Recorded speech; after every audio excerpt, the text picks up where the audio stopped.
I don't care how hard it gets. I didn't come this far to lose. He never trained with a plan B. There was no fallback, no safety net, no, maybe I'll make it. Because deep down, he knew, either I win, or I keep fighting until I do. He wasn't the most talented. He wasn't born with natural gifts or a head start. But what he had was a mindset built from pain and a will that didn't understand surrender. He didn't train for trophy.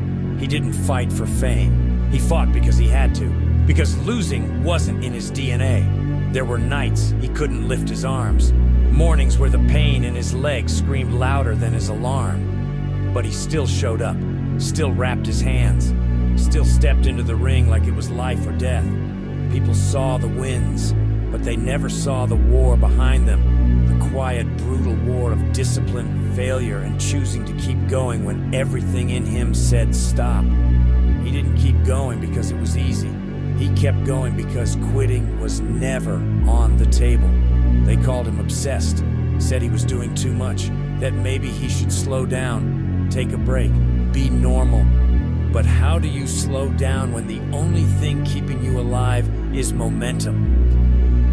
He wasn't chasing motivation. He was fueled by necessity, because every loss, every failure, every second he stayed average felt like betrayal, not to others, to himself. He remembered what it was like to be overlooked, to stand in rooms where no one saw him, to walk into fights where no one thought he'd make it out, and he decided, never again. So while they laughed, he trained. While they slept, he pushed. While they waited for the perfect moment, he made every moment count. He studied more, sweated more, took more hits, and kept getting up. Because losing wasn't part of the equation. And you know what happens when someone keeps moving forward long enough, even when they shouldn't? The game changes. He didn't need people to believe in him. He believed in pain. He believed in repetition. He believed in the simple, brutal truth. You don't rise to your goals, you fall to your habits. So he made sure his habits were relentless. This wasn't about being flashy. It was about being undeniable.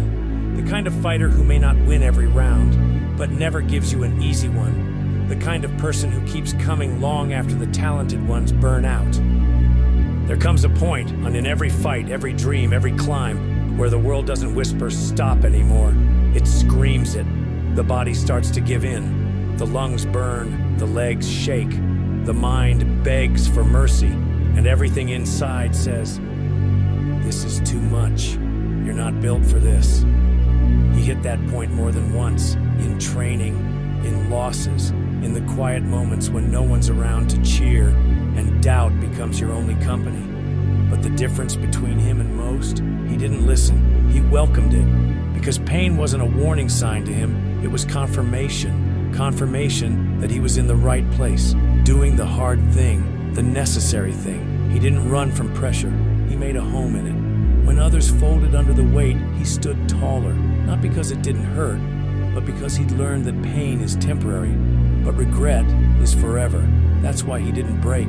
That's why when the world told him to quit, he gritted his teeth and dug deeper. Because this wasn't about beating someone else. It was about proving something to himself. That no matter how far he fell, no matter how hard he was hit, he would never let life decide when he was finished. And maybe that's what people never understood. He didn't keep going because he was fearless.